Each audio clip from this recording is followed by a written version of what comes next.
guys! So once again, the holidays are upon us, and as you can see, I am cooking today in my kitchen. And because food is the language of love, I'm going to show you an easy way to make a holiday cranberry sauce that doesn't taste like ass, is super simple to make, and is probably a little better for you than what comes out of the can.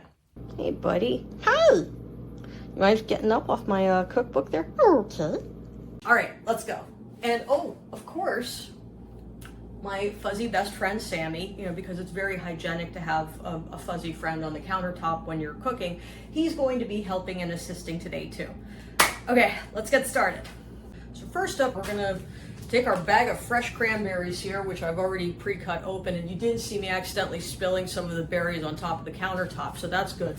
So you just take them in a regular old sauce pot, dump those mofos in, and then, well, there's already a half a cup of water in that pan, and right now we're going to, oh look, it hasn't even been opened yet. We're going to take a half a cup, yes, a measuring cup, because it's nice to have things be kind of precise here, and put that in there, and start getting it going to a boil. Alright, so one of the things that sucks typically about cranberry sauce is that it's very bland. If you get the kind that comes out of the can and just slides out and looks like dog food, it's already got all sorts of sugar and preservatives and other things in there to make it taste palatable. But if you're making it at home, it can get really boring and bland and just, I mean, the fuck wants Aunt Tilly's bullshit cranberry sauce that tastes like ass. So, wow, ass-flavored cranberry sauce. Dingleberries? I don't know. Anyway, if you have some orange juice in there, it gives it a little bit of a kick. What I like to do to kick things up a notch, wrong show, that's how I roll. I like to add some vanilla extract to it. Don't worry, it's not gonna get you rip shit or anything because all the alcohol burns off when you're cooking. But I like to add 2 big tablespoons to it. I feel like Sandra Lee. God, I love that show. Semi-Homemade with Sandra Lee. You should always give a very generous pour during cocktail time. And I also like to add cinnamon. You can also add a cinnamon stick too. I save those for the end, so it's a pretty garnish, and you add that and a couple orange slices. It makes it look like you gave a shit. Serve that up in a very nice crystal bowl or your best Muddy Mud Skipper cereal bowl that you have to share with guests. So just a couple of shakes of this. We'll add more. So just start stirring it around a bit. This is honestly really simple. You're not going to be adding a ton to it. We're also going to add some brown sugar. Well, this is fake-ish brown sugar. It's Splenda brown sugar blend. A mix of Splenda sweetener and brown sugar. Half the calories and sugar. So this is great if you're trying to cut calories and drop a few pounds. Yeah, I could drop a few. You're seeing mostly from the waist up, and you can tell what I'm talking about. Anyway, so let's just add some of this.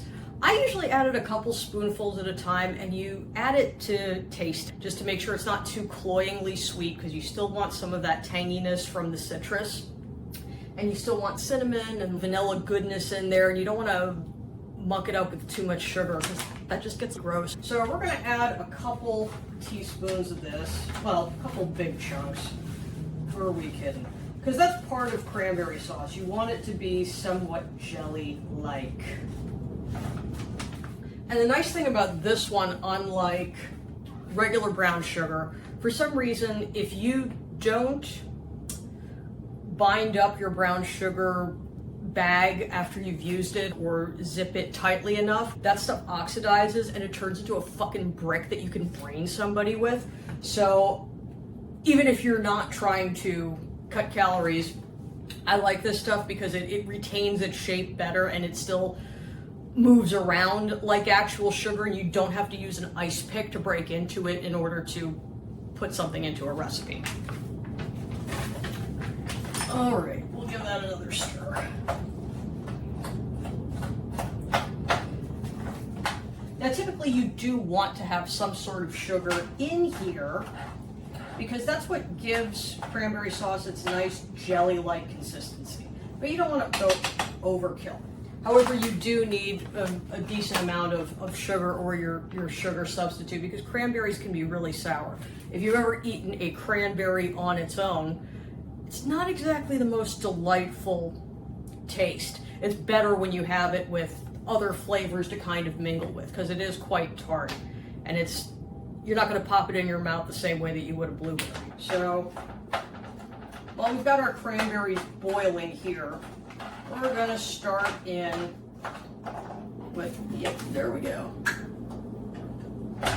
We have an escapee.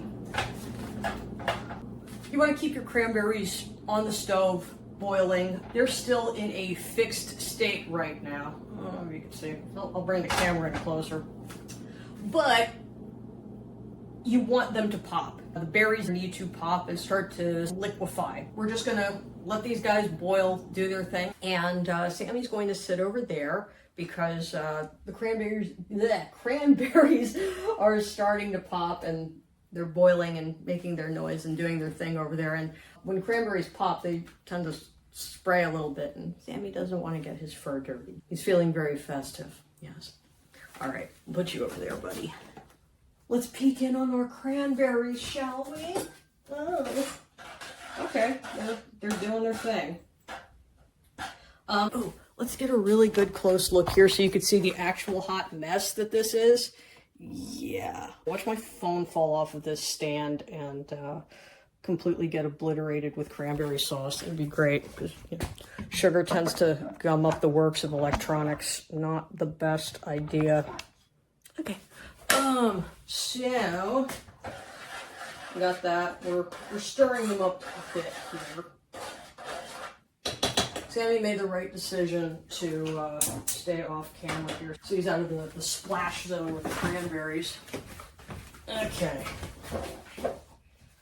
All right, to finish these bad boys off, what we're going to do is take our cheese grater, which isn't just a cheese grater. You could use it to zest citrus fruits. Use this side here. Let's come in for an extreme close-up. So this side here is really good for grating citrus. So we're just gonna zest this directly over the pot. I do have a long zester, but I've sliced my finger open several times using it. I'm fucking accident prone like Mr. Bill. It is not a good thing. I just tend to like to use this because it's easier. It has a little handle. You're not free balling it all over the place and risking taking off a layer of skin. But I mean, hey, it's cranberry sauce, so if there's a little blood in it, who's gonna know? It bakes off anyway, right? So we'll just zest this orange directly over it, and it's going to add some more citrus flavor. So what you want to do is you don't want to go too hard with it and go till you see the white. You kind of want it to still stay slightly orange, because if you start getting that white part in there, the pith, they call it. It's the pith. I sound like fucking Mike Tyson here. Only not getting paid as much. I'm not getting paid anything. Anyway, it tastes better and it gives you that fresher, zestier flavor without some of the bitterness. So, just a little trick to be mindful of. And I'm going to zest this entire orange into the contents of the pot of cranberry sauce. Oh, and I reduced the heat because it was starting to boil heavily and splash. If you can smell this, this actually smells really good as you're zesting it.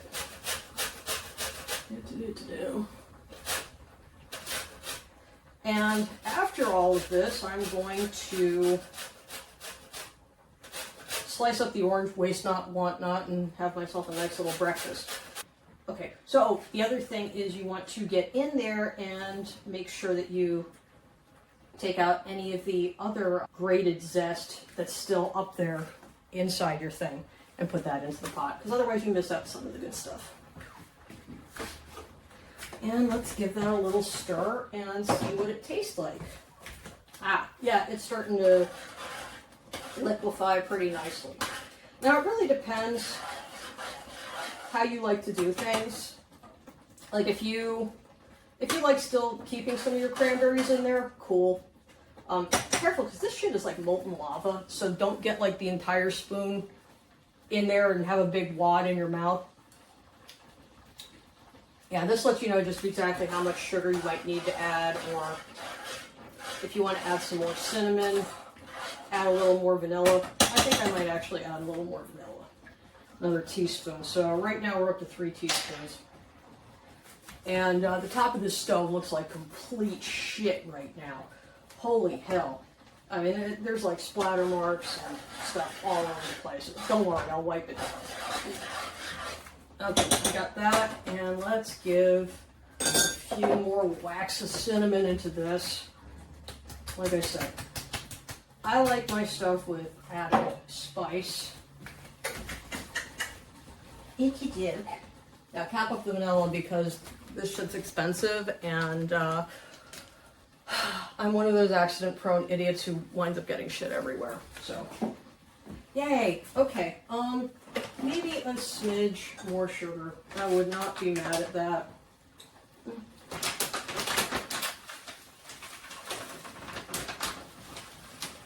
But like, just a bit. There you go. You don't want to go too hard with it. And so this is pretty much ready to come off.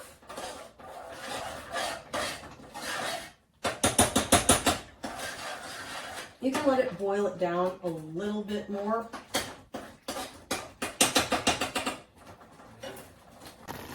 So this is pretty much done.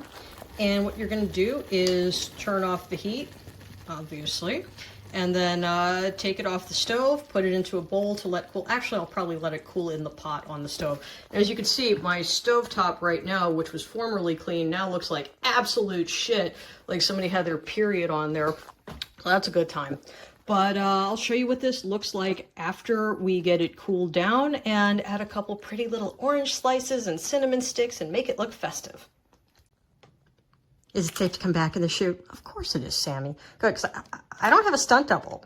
I don't have a stunt double. I can't go out there getting splashed with cranberry sauce. Do you see this fur? Do you see this moneymaker? Yes, this lush, luxurious fur. I can't afford to get splattered with cranberry sauce. I know, Sammy. I know. I'm not trying to sound like a diva. You're not. You're not. I think you're being very reasonable. Okay, I'm ready. I'm ready for my close-up, Mr. DeMille. Well, would you look at that? Here's how the whole shebang comes together. You've got your lovely bright red cranberry sauce. You've got a couple contrasting slices of citrus for presentation and a nice little cinnamon stick. And it's all put together in a very classy Star Wars Yoda bowl, ready to serve your guests the finest and classiest holiday meal. Want to class it up even more? Bust out your Undertaker and Stone Cold Steve Austin pint glasses for a very festive holiday season. So there you have it. Food that actually tastes like you gave a shit. So from me and Sammy, thank you for tuning in. Happy holidays. I hope you and yours enjoy it. And I hope you get out there and have some fun regardless. We'll talk to you soon. Bye-bye.